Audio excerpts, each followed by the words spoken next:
Somebody's coming for your job, Tiff.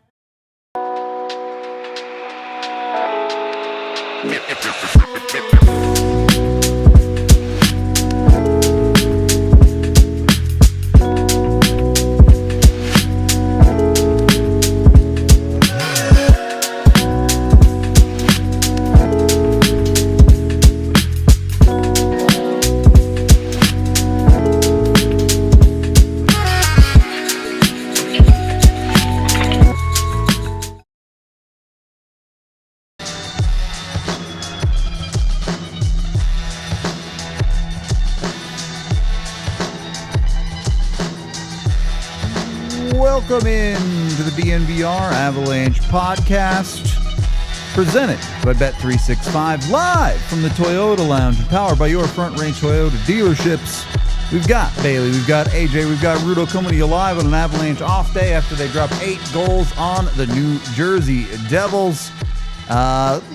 Different stuff to get to, a little bit all over the place here, but we'll start with a couple of news items of the day here as Trent Miner does officially clear waivers. He is back with the Colorado Eagles, so didn't have to worry too much about that side of things.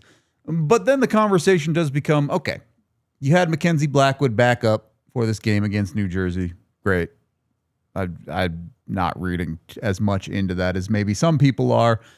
But when do you get Blackwood a start? Because you have 2 days off here, and then you have a back-to-back coming up with Vegas and San Jose. Do you put Blackwood in for this Vegas game, or do you try and maybe get one more game out of Wedgwood to give Blackwood a easier game to get back into things against the Sharks? If it's me making these coaching decisions, if Blackwood's good enough to sit the bench, he's good enough to play. Yeah. That's my vision for it.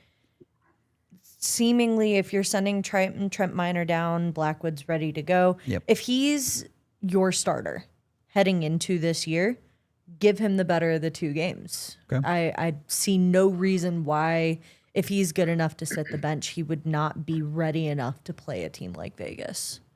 All right. So no easy warm-ups for Blackwood. AJ, you want Blackwood against Vegas or San Jose?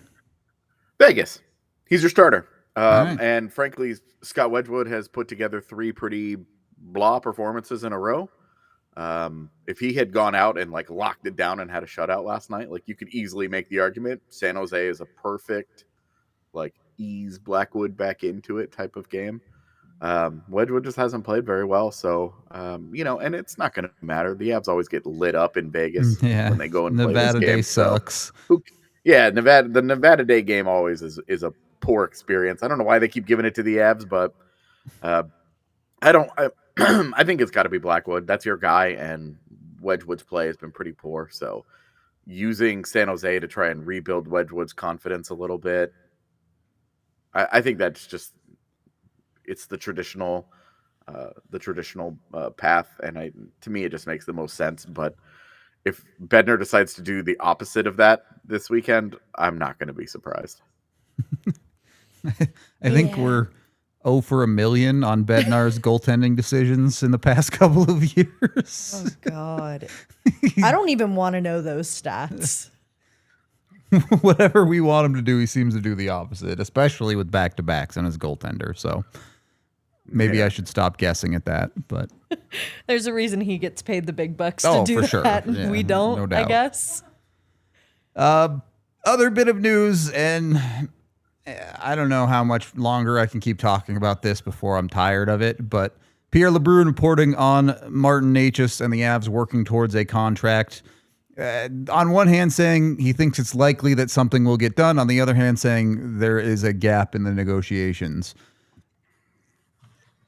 I'm less interested in the minute details of how the contract negotiation gets done. I'll just ask, do we think this gets done before the new year? No. One hard no. No. Yes. One soft yes. No, if there's this much of a gap, there's still a fair amount of time for Necas to kind of prove himself to be worthy of higher and higher contracts. What gets into it for me is he is a known player who is not he's consistently streaky. I'll put it that way.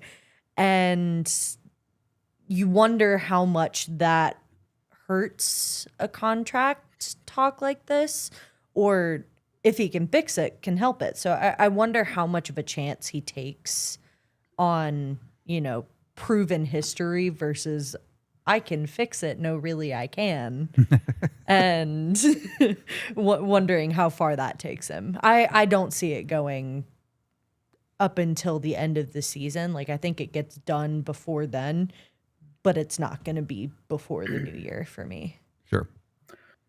I think that there's just a reality here that Necas has to accept that the Avs aren't going to go above a certain number, and there isn't anything that he can do that's going to change that. They're worried about two factors. One is obviously the Cale Makar extension that will be coming up hopefully next summer. And the other is that there's a chance that the Avs are not going to be a team that spends to the cap. As the cap continues to go up and up and up, there's a good chance that they're going to become an internal budget team. And with that being a reality, they have to plan for that. And they can't just willy-nilly be like, well, we have the cap space. All right, well, if you don't have an owner that's going to sign off on it, it doesn't really matter if you have the cap space. So that shouldn't be the case. KSE is one of the richest ownership groups in all of sports, as we learned that day as I was going through the Forbes list live on air.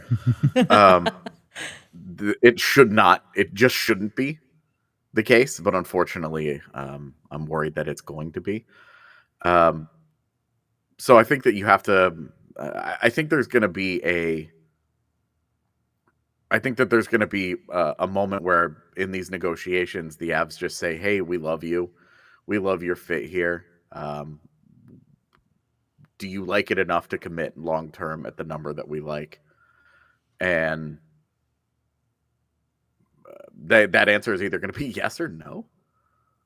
Yeah. And we move on. Like, I just, I don't think that Necas is going to have the kind of season that somebody in free agency is going to go, we're going to give you $14 million, or even $13 million over 7 years. That's going to be able to bridge the gap for how much money he could potentially lose by turning down an 8th year from Colorado. Now, if Colorado's not willing to offer an 8th year, then that makes it a lot harder for him to just say, sure.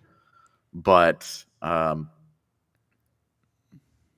I think they're going to offer an 8th year, and I think that that's where this probably lands. Yeah. I think that's what'll get it done. Yeah, for me, I think it also comes down to where he wants to fit in on a team too. Like that is one of the biggest things. In our eyes, I feel like it's easy to say it doesn't get much better than playing next to a guy like Nathan MacKinnon and playing with a Cale Makar and playing on a star-studded team like this. But at the same time, is that enough for you to sit there? Is that enough to bridge that gap?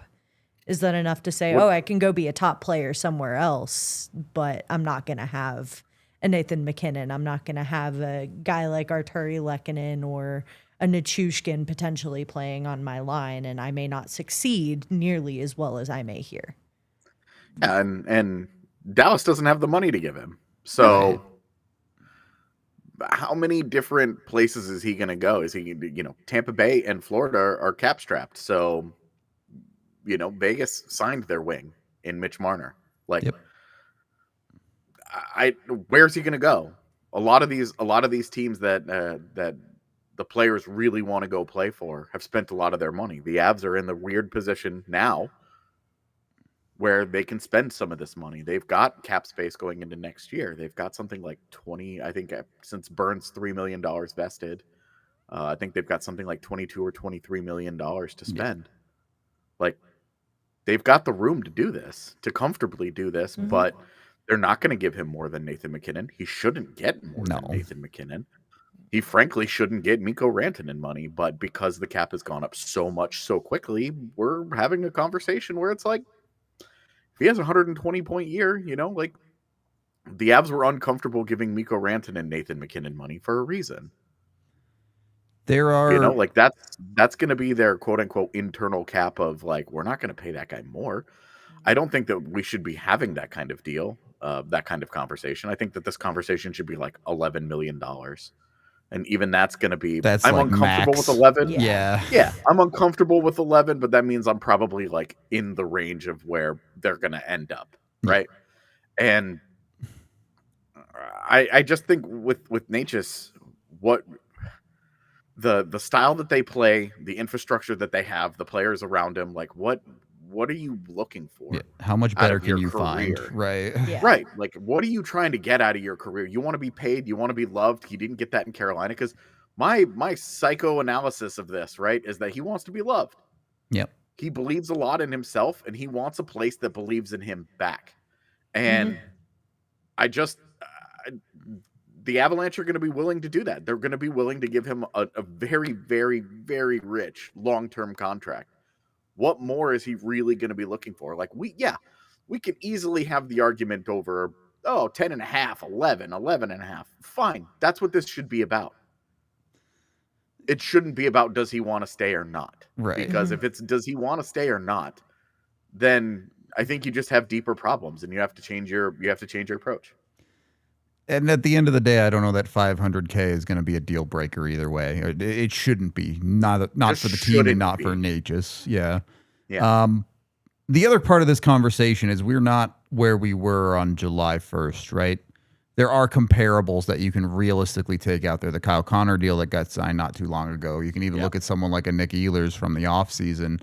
There is also the Kaprizov contract out there, but we all know that one is a outlier to say the least. There are contracts that Necas should be able to work off and that the Avs should be able to work off of. And at the same time, there is still other stuff out there. What is Adrian Kempe doing? What are some of these other wingers going to end up signing for? And where do you end up in total for this? There's that side of the balance alongside the cap shooting up is all I'm trying to say here. Yeah, I think the Kyle Connor point is a really good one because that's the guy that you should be looking at saying he got $12 million. You can't get more than that. Yep. Your career hasn't been nearly as good. You're still not more productive than him. Like to start this year, you're not okay, great. The one thing that he has going for him, that he's had going for him, that we've talked about 9 million times this summer, he's just younger than all those guys. Mm-hmm. He's multiple years younger than all of these other guys that we're going to be talking about with contract comps. That helps him a ton. That helps the Avs a ton. But $12 million, you're talking Kyle Connor's a 40 goal scorer and guy that has brushed up against 100 points. Like it just that deal should have done a lot of heavy lifting for the Avalanche of saying, okay, this isn't even like the top line. This is, you're not getting this. You haven't earned this. For me too, it also, I think, comes down to these are franchise players in most cases that we're seeing being signed. These are players who are integral to the core that they are trying to build in their respective cities, or the name of that in most cases. Yeah. And I would wager is to say Necas hasn't earned that yet. It's interesting, right? Because I do think they want Necas to be a key part of this core for the remainder of his career.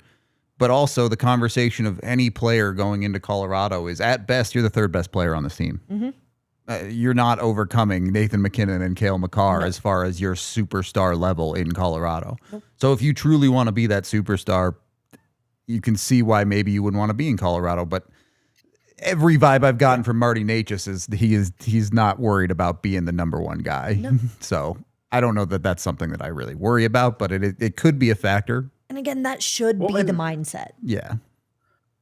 Frankly, where's he going to go in the offseason where he is going to be the number one guy? What Not team a good out team, there is that's for sure. View him as a number one. Like, what are you going to go sign in Detroit?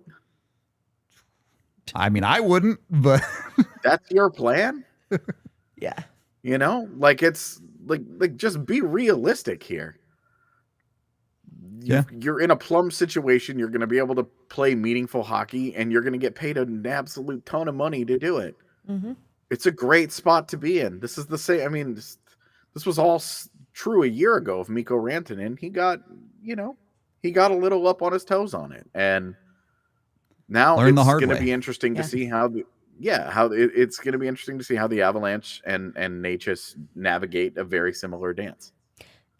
For me too, Martin Necas should be looking at that Rantanen situation and talking with his agent, being like, I do not need this happening to me. Like to sit there and go through 3 different teams who all told you no on a number and to settle just to maybe not be in the place that you wanted to be in originally. Like, I think we can all agree in saying if Mikko had the opportunity to stay in Colorado, he probably would have. I mean, he could have. Knowing how it played out, I don't know that he'd run it back the same way that he did. But that for me, it like that should be an eye opener for Martin Necas, being like, you can command a certain amount of money, but that money does not surpass X amount of dollars, and pushing that might just put you in a situation where you don't want to be in. I'm scared of him becoming a bridge deal player for the rest of his life. Yeah, and I'm not here to tell you the negotiation with Mikko from the Avs was good or bad. It just is what it is. But what it does signal for a guy like Marty Necas is that the Avs are going to have a number and they're going to be willing to stick to it. Mm-hmm. They're not going to necessarily bend to your will if you're asking for more than they're willing to pay you. No. Yep. So we'll see. We do need to take our first break of the show here. So let's jump over and shout out our sponsors, like the official craft beer of DNVR. That is Breckenridge Brewery. They've been doing it for 33 years in Colorado, and they know what they're doing. It all comes down to their love and passion for making good beer. They do it with 100% renewable energy, and they have dozens of amazing beer flavors. I'm a simple guy. I just like their Avalanche Amber, but you can get the Mile High City. You can get the Fun Slinger IPA. You can get the Ridge Runner. They've got hazies. They've got all types of beer, something for everyone, even good company hard seltzer, if that's your thing, coming from Breck Brew. So make sure you get with them. Make sure you go check them out, whether it's here at the DNVR bar on tap, or you can always go to the Breck Brew Farmhouse down in Littleton. Awesome place to hang out. Go find their beer near you. They're available in all 50 states, and you can locate it at breckbrew.com with their beer locator. You can also check out their merch online at breckbrew.com too. They have a bunch of cool hats. Everyone loves their hats. Go check those out. breckbrew.com, again, the official craft beer of DNVR. And then if you're looking to save up a little bit more beer money, you can get with Monarch. Monarch is a full financial picture app. It shows you everything. If you put all of your information on there, not just your bank accounts, but your investments, it'll show you a pie chart of where all your money is being spent, whether it's food or video games. You can download your bar tab. They'll show it all expensed out so you can see exactly where your funds are going. Highly recommend you jump in just to make your life easier when it comes to your financial picture. It's built for people with busy lives. If you put off organizing your finances, Monarch is for you. You don't need to track every dollar, but ignoring your finances entirely can be extremely costly, so make sure you get in, and Monarch Money has the backing. It's named the best budgeting app of 2025 by the Wall Street Journal. It was the best app for couples named by Forbes, and CNBC named it one of the top finance tech companies in the world. So they know what they're doing over at Monarch. Don't let financial opportunities slip through the cracks. Use code DNVR at monarchmoney.com in your browser for half off your first year. That's 50% off your first year at monarchmoney.com with code DNVR. Second period of the DNVR Avalanche podcast, and we can kind of jump into our main topic of the day, which will start general and then kind of work our way down to different parts of the lineup here. Was last night a flash in the pan? Was it just a pop-off, or was it kind of a monkey off the back moment for parts of the Avs game, like the power play and maybe goal-scoring efficiency? AJ looks deep in thought here. I'm going to give that to you first. Every 8-goal outburst is going to be a flash in the pan. Of course. You're not expecting that every night. Yeah, I mean, there's a reason that you and I had just said, yeah, like the day before, that they were due to drop a 7 or 8 spot on somebody because they were due. They had played way too well. They were gonna get a weak goalie game, and oh my God, was Jacob Markstrom bad? Yeah. So like they were just due, and frankly, Victor Oloffson was due more than anybody. So it was a very cathartic night in that kind of way of like, all right, the universe is getting a lot more back into balance. You know, maybe Thanos was right about some stuff. Not the genocide stuff, but some of the other stuff about balance in general. So yeah, and specifically about Oloffson, I think that he had played too well. He was kind of like the face of Colorado's regression to the mean Process last night not for obvious equaling reasons. the results. Yeah. Yeah. Because he had played way too well. He had so many scoring chances. If you go and you look at the numbers, you could see he was piling up scoring chances every single night and just not cashing on them. And last night he did the same thing, but he did it at 5v5 and the power play. He scored on both.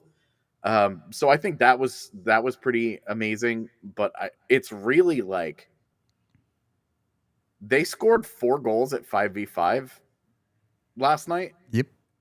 And neither of them came from their top 6.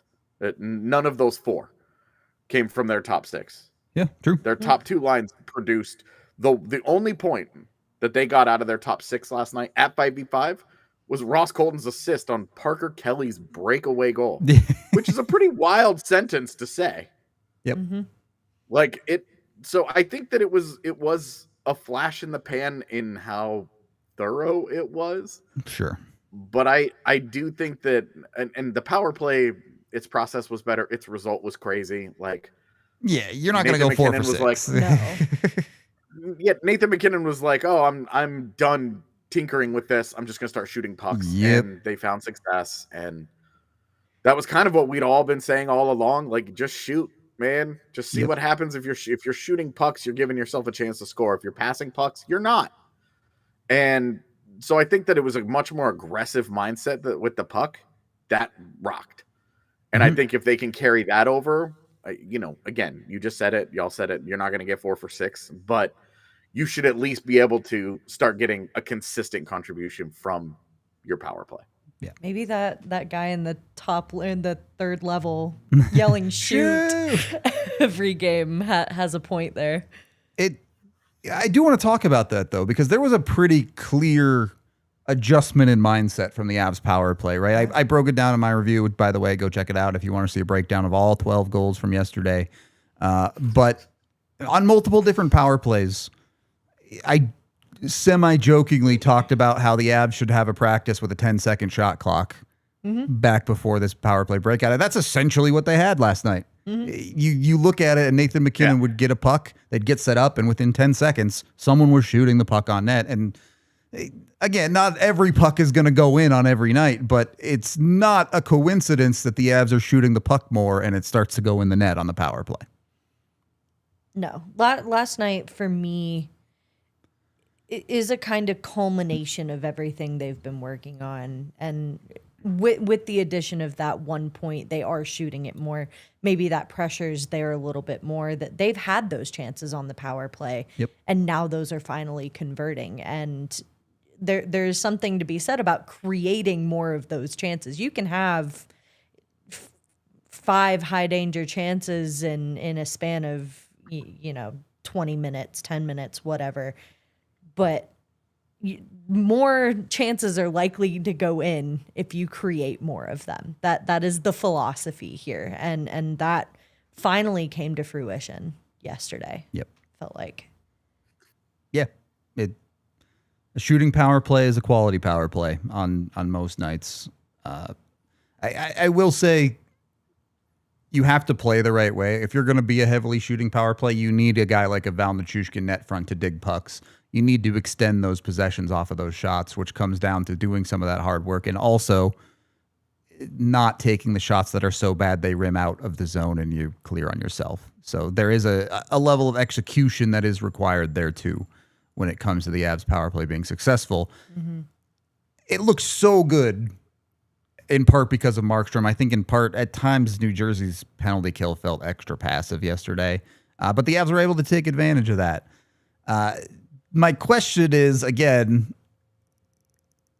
is this the jumping off point for sustainable, effective power play use? Not that they're going to go 4 for 6 every night, but can they go 1 for 4 every night from here? Or are we going to see this slip? I think that should be the expectation, right?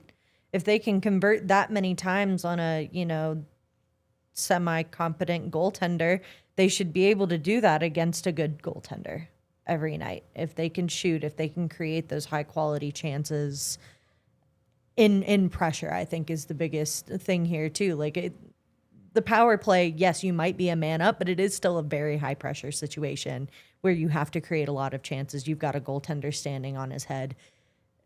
I feel like, again, not to finish off where I started, that should be the expectation, that they can create those high quality chances and at least put 1 or 2 up every night. I do wonder where the line between expectation and hope gets a little bit blurred, but always. I mean, I think that line between expectation and hope is like life. Not wrong. Not wrong. I mean, I think there is a difference too between like having 3 power play opportunities versus 8 of course, on every given night as well. You have to play the game you're in, of course. Right. But I mean, I think that there was a lot of good from last night, but the number one thing that I liked from that power play was that they weren't standing around. It wasn't stationary. They were very active, moving around. Nathan MacKinnon has a couple of one-timer goals, but look at the goal that Necas scores. He's below the goal line. Look at the goal that Oloffson scores. He's on the completely opposite side. Yep. And he draws Brendan Dillon in, and Brendan Dillon like has to respect that. Yep. So he follows him down there. He drops that pass. Like, it's brilliant. It's great stuff. And that you want to get Victor Oloffson open for a shot on goal? There you go. That's how you do it. Mm-hmm. And taking the player that they are going to respect the most, that they are going to worry about covering the most when he has the puck, and consistently moving him around the zone. God, it feels like we've been saying this for a really long time. Move Nathan MacKinnon around the zone a lot more, and you will create a lot more danger on your power play. I don't know why Nathan MacKinnon had to be the one to tell Dave Haxtell and Jared Bednar about it. It sure seems like that should be the opposite for them to be like, Nate, you should be, try doing this and then do that. Like, you guys got whiteboards over there on the bench. Nathan MacKinnon doesn't. What are you doing over there? That's a little discouraging, but it also just reinforces that Nathan MacKinnon is actually the power play coach, and whoever's standing on the bench getting paid to do it is making a lot of money for chilling. And we saw through the first 10 games, not a great thing. Not awesome. But if MacKinnon wants to coach up the rest of the power play unit to do other things that are going to create opportunities, great. Mm-hmm. Great. Yeah. They should be hammering the video of last night's power play and saying, it's not just about the goals, it's how you got there. Yep. Because all of it mattered. All of it played a role. Yeah. I know Nathan MacKinnon scored 2 goals on the power play yesterday. Is there an argument that on power play 1, Nathan MacKinnon is the worst shooter on the ice? Yes. Certainly Necas and Oloffson are getting the nod as far as shooting ability over him. Cale Makar? Yeah, right. I understand it's a little different for a defenseman shooting from distance more often, but I would call Cale Makar a better shooter. And then, Val Nichushkin, the way he scores goals is a little bit different than being a sniper all of the time, but has a pretty efficient track record of scoring goals. Mm-hmm. I would say McKinnon's better than Nichushkin. I think that's fair to say. Do you know, fun fact, Cale Makar has now played 21 straight games without a power play goal? Neat. Whoa. I'm not that upset about that, to be honest. This is more of we're talking about guys who are due. Yeah. That guy.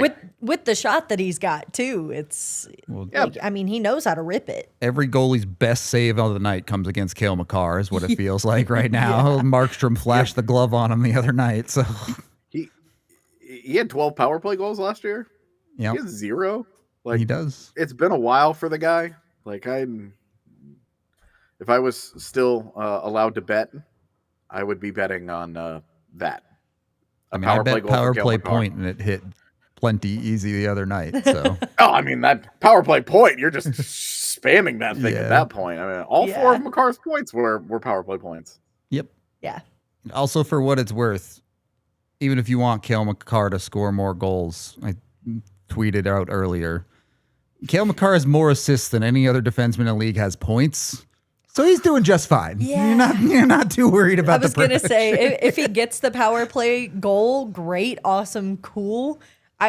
But there's no debate as to who's kind of leading the blue line right now in any regard regarding the league. I don't want to hear about Quinn Hughes with his 7 points in 10 games, all right? I'm done with that conversation. He's been outproduced by Dmitry Simashev. Calm down. Come on, Cale Makar, go prove everybody wrong. Score a power play goal. Call it a day. All right, we do need to take our second break of the show so we can jump over and shout out the Toyota Lounge, baby. We're doing it live from the Toyota Lounge, and you can do it live down at your local Toyota dealerships. They have vehicles for everybody. Trucks have been in their DNA for generations. They have a bunch of durable legends destined for greatness and perfect for Colorado. They have 17 different models of vehicle with all-wheel or four-wheel drive. You know the bad weather's coming. It's starting to get cold. You know the snow's going to start falling very soon here in Colorado. So make sure you got that four-wheel drive so you can trust your traction on the roads. Or if you like to go off-roading, you can have a ton of fun up in the mountains or otherwise with those vehicles.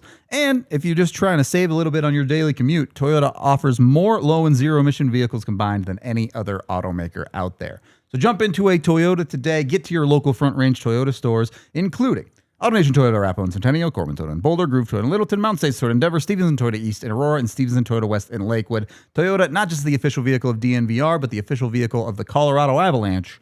Toyota, let's go places.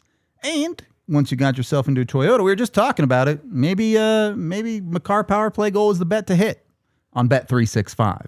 Bet365, an official partner of the Colorado Avalanche, and you can get a bunch of amazing offers when you sign up to gamble with them. Of course, if you bet on NHL games, if your team gets up by 3, you just get your bet if you pick them to win. They don't even have to actually win the game. If they get up by 3, you get paid out immediately. Put some bonus bets down on a bet like that. When you sign up with code DNVR365, put $10 in your account and bet $5 on anything, win or lose. You can lose the bet. You still get $200 in bonus bets with Bet365.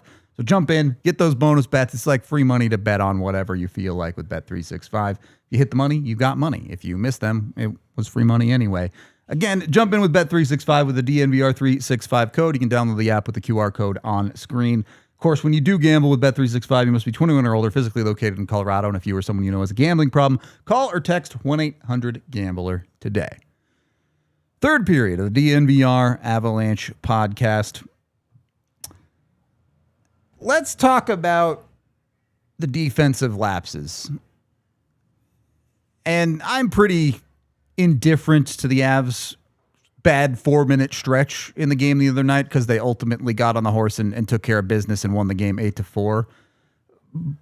But are we seeing... I'll ask it this way. Is a little bit of defensive chaos just part and parcel of the Avs systems where they love their defensemen to jump in aggressively and push pucks the right direction and sometimes they're going to get caught? Or does the Avs defense need to do a better job of making better decisions? Which goal from last night would you put on the Avs defenseman making the fourth one? Josh Manson makes a really bad decision to step up. And then eats it along the boards. Obviously, like, falling over is unfortunate, but in a game where you have the lead that the Avs have and you have a 3-minute stretch where you're spiraling out of control, it's just an unnecessary risk to take to be aggressive like that at the other team's blue line when you can play a little bit safer and not make a big mistake. Yeah, it's absolutely a know the moment. So that's the goal that I was thinking of. I agree with you completely. Beyond that, though, I mean, the tic-tac-toe goal that they scored, with Taves and Makar there, like that's an accident on their part. Like that, they didn't mean for that. The touch deflection to go through the middle is middle of the ice. Total accident. Yeah. Like they just made hay there, and it looked very intentional. And then you actually watch it, and you're like, oh no, he whiffs on this, and it just bloop. And the first one, Brent Burns just hands a puck over and was like, "Here, sir." And Scott Wedgwood's not giving you a save. The way that he plays the second goal, the Dougie Hamilton goal, was terrible. I mean, you just don't want the rebound at all, right? Yeah. But...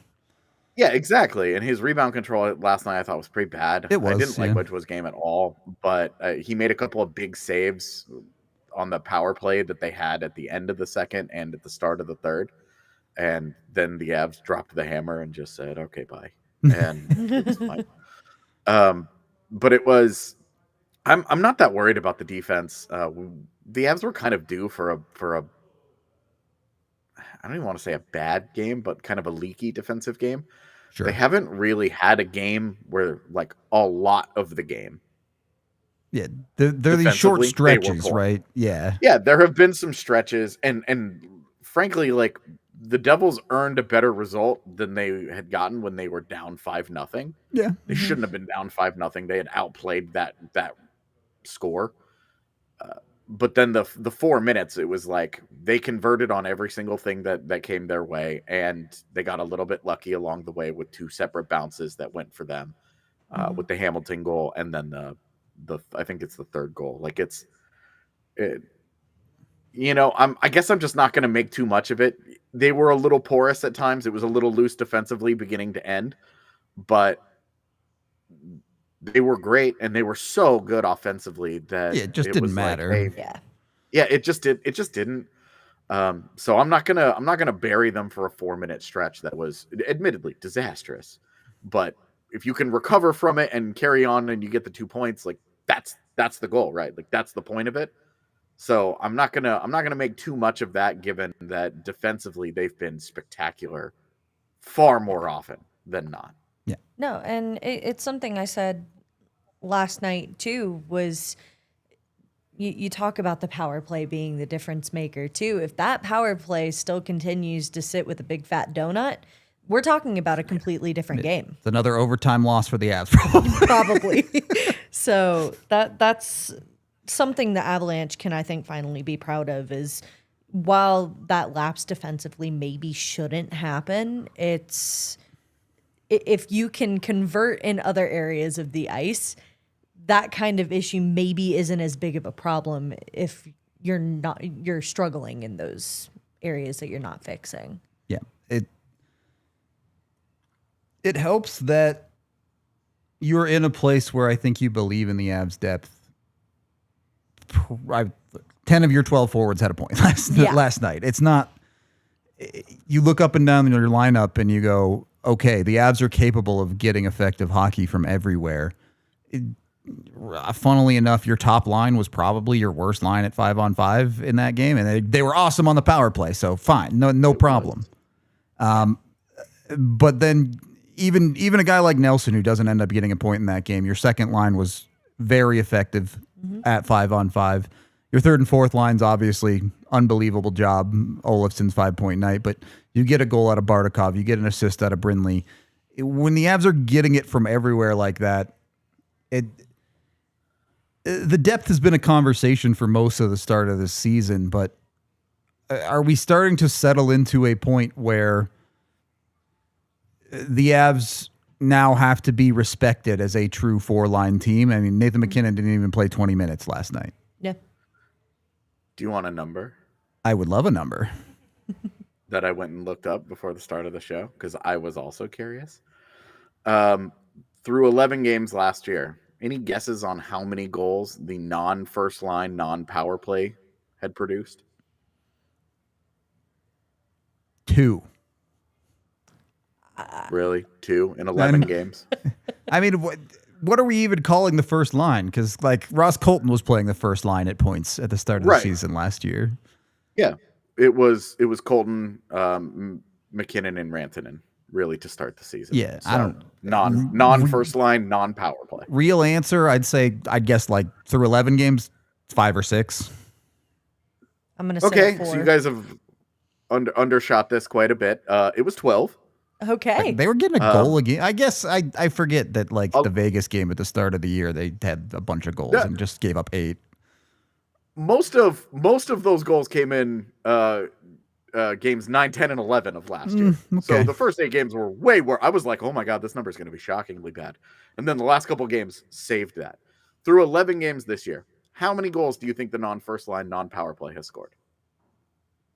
All right, let's see. The Avs top line, last time I looked, had scored over half of the Avs goals with 8. They're around like, 30 goals maybe this year, maybe a little over that, doing this off the top of the head. So I'll go with 15-ish.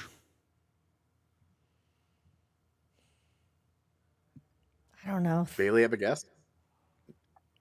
13? 18. That's good stuff. Wow. 18 goals. From Hard to argue. Hard to non-power argue play, with that. Yeah. non-first line. 18 goals. Wow. So We're undercrediting. Yeah. Avs Learning. score more than I'm I not- think. I'm not going to sit here and say, oh, watch out for those guys. Like their depth is carrying them.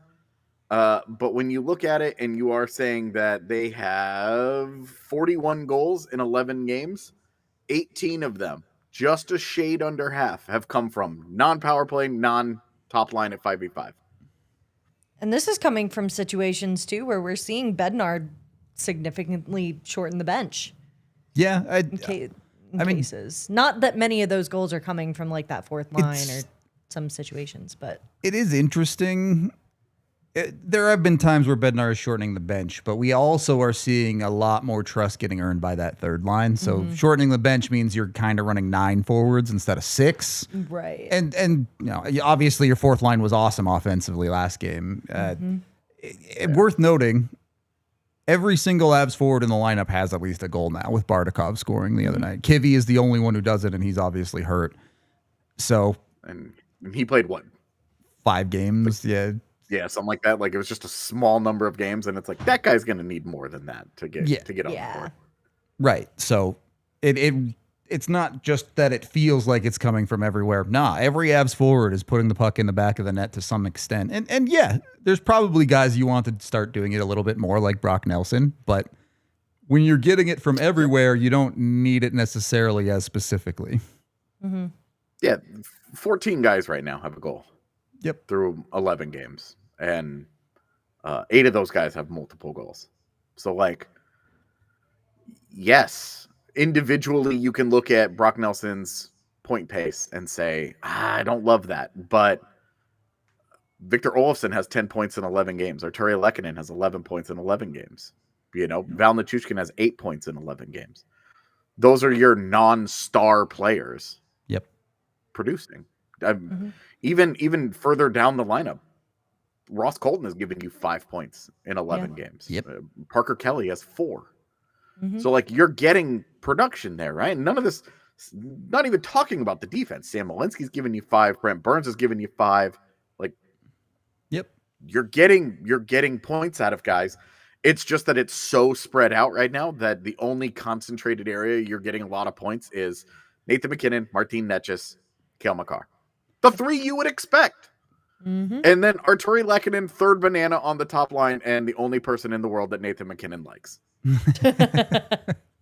If he could get 1 more point so we can post our 300-point graphic for him, Yeah, I know. that would be of nice. all of the forwards to get on the board last night, and he was not one of them, was insane to me. I had that ready to post. I hope you guys know. The template was saved. You do look at Gabe Landeskog has given you 3 points in 11 games. Brock Nelson 3 points in 11 games. Like, yeah, you want more, but you're getting either more or exactly what you want out of a handful of other guys. Yeah, and it's like that's how this Oloffson works. has 10 points this season now. Like that's the push. And even before the 5-point outburst, 5 points in 10 games is solid. Yeah. You're talking, he's on pace for a 40-point season. Now, obviously, after last night, Victor Olofsson's on pace for a 72-point season, which is hilarious Unrealistic. to think about. Yeah. That's not going to take place. But, like, if he could end up with 40, 45 points, you know, we were talking about him being like a 15-15 guy coming in this year. Yep. Could he be a 15? Now, Make that now 2020. I mean, it's like, yeah. Exactly. Can you be a 2020 guy? And Yeah. that you can have that conversation because you're getting that production. He's playing. He's in situations where he's going to be able to produce. These are good. These are good results. If you had swapped these numbers and you were getting 11 points or 10 points in 11 games out of Brock Nelson, but you only had 3 points in 11 games out of Victor Olofsson, the conversation would just be, oh, you need more from Olofsson. Yep. Yes. Yep. If the analysis is you need more from the guys that you need more from, correct. We agree. True. We agree. Facts. You got to have it. But what's different about this year's team is that there are a number of guys that they are getting it from that you weren't necessarily expecting. And that's the difference of depth. It's no longer, if Nathan McKinnon is not leading a line that scores 3 goals a game, we're not winning. Yeah, that's not the world the Avs are living in by any stretch. It's they know they can get production from a lot of different places. Mm-hmm. I did want to talk about Oloffson a little bit, and I know if it ain't broke, don't fix it. But at what point does he earn an extended look in the top 6? When the top 6, I guess, needs it. I think the reason that we're seeing Colton get a little extra time there instead of Oloffson is just the play style. Yeah. Mm-hmm. Because Landy and Drury are such smart players that they can feed Oloffson as like their finisher. Ross Colton is such a great forechecker that he can just get on top of pucks. He can bring that physicality that they want next to Nichushkin and Nelson. And he can do a little bit of everything. He can score. He can play make. He's kind of a jack of all trades player for them. He's just a very easy to fit into a lineup type of player. And so I just think that play style is probably going to push Colton up there for right now. But honestly, Victor Oloffson has been good on every line he's played on, every situation he's been in. And he started it. It has started with he takes care of the defensive zone first. Yeah. I think it's the play driving, right? That second line right now, it's kind of in a weird spot in the sense of you're asking all 3 dudes on that line to do a little bit of the play driving on any given shift. You're not truly channeling it the way you would McKinnon play driving for a top line. And honestly, even that, you've seen Necas do a good amount of play driving. And for as good as everything Oloffson is, and again, my biggest happy surprise of the season is Oloffson. He's not the guy that's going to do a ton of individual play driving by himself. No. Yeah. No. So he's a finisher. Yep. I will say I really liked both him and Drury together, though. If there's a situation that I really don't envision being broken up very often, unless, as you said, AJ, the situation calling for it, it would be a Drury Oloffson. Just because I think they play well off of each other. They kind of balance each other out in ways. We've talked about this a couple of times on the show in the off season, but I think continually Jack Drury's ability to see the ice in the offensive zone gets underrated. Mm-hmm. He really does process the game very well, and when you put a goal scorer on his line, he knows how to find him. And the smart touches with the puck too, his ability to distribute it. Yep. He is such a high IQ player that a lot of people, with any other player, you might say that's top 6 talent. But this is a guy who is really driving that third line in his own way with a lot of those touches, with a lot of those looks. He sees the ice in such a unique way. It blows my mind. It's fun to watch. Yeah. Yeah, it is really weird to have a super smart player around in Colorado after years of having a bunch of uber talented dummies. So it is a nice change of pace to have this guy's incredibly smart, but is he really good? No. Mm-hmm. Yeah. There's a ceiling there, but I don't think anyone has any complaints about him on the third line so far this year. No. I'll say that. No. So you're living the high life right now when it comes to that. Well, Rudo, he is a -3. No. Yeah, Oloffson scored a hat trick and was a -1 the other night, by the way. So yeah. Yeah. Apparently that's enough to know. Plus minus is such a strange stat. Oh, God, it's the worst. Talk about the defense a little bit. AJ, I know you look, the Avs are getting plenty of production from their defense, even in the spots where you feel like maybe they're giving up some stuff you don't love. For the most part, they are making up for it on the other end of the ice in production ways. Are we happy? Are we settled in? Jack O'Shawn gets reassigned to the Eagles. You still have that question mark of is Solovyov coming in there? Are you going to run that back with Malinsky? How do you fill this out as you continue to wait for Sam Girard to get back? But there really is not a lot to hate outside of the big mistake, right? When you look at the overall process of the Colorado Avalanche defense, they're doing a pretty good job most nights. Yeah. I mean, true. I'm looking at all of their 5v5 numbers right now, and they've only given up 10 or more high danger chances in 2 of their games. Last night was not one of them. They've only allowed 20 or more scoring chances, which that sounds like a whole lot, but it's not. Like the average team across an entire season. Yeah. We'll average like somewhere in like the 22 to 24 range in terms of scoring chances. They've only given up more than 20 on 4 occasions. Yep. 2 of those were the Devils games. So like that's a very, very good offensive team. I'm comfortable with them giving up scoring chances to them because they're awesome. So, and then the other games were the first Mammoth game and then the Blue Jackets game are the ones where they gave up more than 20 scoring chances, and that's at 5v5. So you're talking, and they're generating way more than that. So even in the games where you're like, I don't really love what they've done there, I think that they are. Let me see. They've only been on the negative side of scoring chances twice this season. Opening night and last night. 9 out of 11 is pretty good. Pretty good hockey. Yeah. So I mean, it's a good team, and defensively they've taken care of business. They've generated a ton. We've talked about it. That's why they were due. They were just playing too well offensively for this to continue, and defensively they're not giving a lot of it back.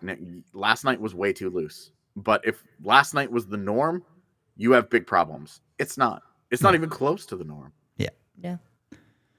A couple of comments I wanted to talk about in the Toyota chat here. One from way back at the beginning of the show. There's a Broncos fan in chat asking about Riley Moss. I don't know anything about the Broncos, but I can tell you exciting whites is just par for the course for hockey fans. So pop off there. Yeah. All right. Tiff. I really like Riley Moss. He's got to stop the defensive penalties, but I'll go with exciting whites. That's fine. Yeah. That's all you guys. I know nothing about football. That is the extent of my knowledge. Exciting whites is the meme with football having white corners now. All I will say is it is so cool to have 2 white corners in the NFL at the same time, because the only one that I knew of when I was growing up was Jason Sehorn. That was the only one. And for 20 years, everybody was like, Jason Sehorn, that's the one guy. And now we've got 2 at the same time. So that's pretty cool. And then the other one here from Ragnar, who says, please talk about Malinsky. I'm a hater. I think he's been awful. I apologize. So this is a weird conversation. Offensively, Malinsky is giving you more than you can expect from a third pairing guy. He's got 5 points on the season. He has a goal. I do think the defense has been rough at times, but I think context is also important, that this is a guy who has been put through the spin cycle on his pairings. Mm-hmm. He's at the start of the season playing with Manson or Burns. Then Girard goes down. All of a sudden, he's playing with Solovyov. Now these last 2 games, he's back in this spin cycle of, is he going to play with Ashawn? How are they going to manage it? He's played on the left. He's played on the right. I think there is a level of understanding that the push and pull of everything he's being asked to do is a tough spot to be in. I'm taking this Malinsky situation with a very large grain of salt for me, just because, again, the only consistent role that he has had on this team is third pair defenseman. True. That's really the only consistent thing you can give him there. Otherwise, I think you hit every nail on the head there. He went into the season, into training camp with one expectation that is now no longer relevant. Yep. I think for what has been, expected of him, given all of that, I think he's been fantastic. He's maybe had one game that I haven't absolutely loved, but I didn't love Solovyov, his partner in that game either. Solovyov was far worse. So yeah, that's maybe the only bad game I'd give him. Otherwise, I think he's been fine. I don't know if you have other numbers to give me a little bit more context there, AJ. But just gonna say, if you guys want the numbers on it, and you guys can decide for yourself if this is good or bad, okay? But even strength this year, because there has been a decent amount of 4v4 time, I wanted to check his even strength. But shot attempts is 159 minutes of Sam Malinsky on the ice at even strength. Shot attempts, Avs win 60% of the time. Shots for, actual shots on goal, 61%. Expected goal percentage is at 60%. Scoring chance percentage is at 62%. And high danger chance percentage is at 65%. Actual goals for, 6-4. So, for a third pairing defenseman, I'm not entirely sure what you want. Yeah. no. Yeah. Like, if I sat down today and decided to no life this thing and go through every single what you would call a third pairing defenseman that plays every day on contenders, I would be willing to bet you that most of them are not rocking 60% across the board. Mm-hmm. I mean, I bet you a lot of them would be underwater on possession numbers. I would bet you that is the case. Like, the difference between him and Ilya Solovyov is enormous. Exactly. Mm-hmm. Yeah. And like Solovyov, he was on waivers. You're trying to think, is he a bona fide NHLer? Is he, like where does he fit? Who is he? Sam Malinsky, you don't have that conversation. Yep. With Sam Malinsky, it's just like, he's been so good that we have to find a way to continue to put him on the ice. And yeah, he's producing. Mm-hmm. He's got 5 points in 11 games as a third pairing defenseman. You want to see that across a season. We saw him go dark for 60 games last year. Yeah. Yeah. So he's got to that has to continue. But if it does, you're talking about getting a 30 to 40 point defenseman out of a third pairing guy. And yeah, defensively, you're going to be struggling a little bit at times. He's going to have bad games. It's why he's not a top 4 guy. Yep. It's just like, there's a ceiling there. There's a really interesting conversation about what you want out of the bottom of your lineup guys. Yeah. Because Sam Malinsky, I think, is a really fascinating litmus test for that. Because normally at the bottom of your lineup, you want checking roles. You want guys that handle it defensively but struggle to do anything offensively. Malinsky's the opposite of that. But even then, when you go and you look at where his rates are, his per 60 rates, you look at his heat maps, the shots that are being allowed, he's a league average defender. Yep. So the worst part of his game is league average. It's and that's relative to all defensemen. right. He's a league average defender, not relative to third pairing players. Relative to third pairing guys, way better than that. It's two things, right? One, the Avs defense is on the whole quite good, but they're prone to the big mistake, and that's what sticks in people's minds, right? When you make the massive mistake that ends up in the back of your net. Yeah. Honestly, I think I have more issues with the Burns-Manson pairing in that regard than with Malinsky in the third pairing, especially since Solovyov has been sat. But the other thing, and this is a little bit of a sidetrack for us, the same conversation mirrors with your fourth line in Bardakov, right? You're talking about a guy that is maybe a little bit more offensive minded than what you'd expect out of a fourth line guy. And you wonder about that defensive side a little bit. But the Avs haven't had trouble making this work and be a benefit. No. So this is where the if it ain't broke, don't fix it conversation comes in for me. No, and that comes to fruition last night. Right, exactly. Again. So I want to answer one. I know that we're running out of time here, but somebody from the Toyota chat asking where those numbers are great, but where do they rank among the Avs defensemen? It's not going to be fair to rank them next to Cale Makar and Devon Taves. Like Taves and Makar's numbers are worse, but they also play the absolute tip-top competition that you could possibly have. Like, their job is so much harder than Sam Malinsky's that it's going to be a little unfair, but I'll give you the numbers and you can figure it out. Okay. The shot attempts, Malinsky's first on and I'm not counting Jack Ashong or Sam Girard because that's not only enough two games for those guys. Yeah. It's first shot attempts. It's first shots on goal. It's first. Expected goals percentage is second, just behind Brent Burns randomly. Vibe it. Yeah, scoring chance percentage is first. High danger chance percentage is second, also behind Brent Burns. Not randomly, Brent Burns does that very well. So you're talking like relative to the team, because there are teams. Carolina's been a great example of this for a long time, of teams that they have the puck all the time, so all of their numbers are exceptional.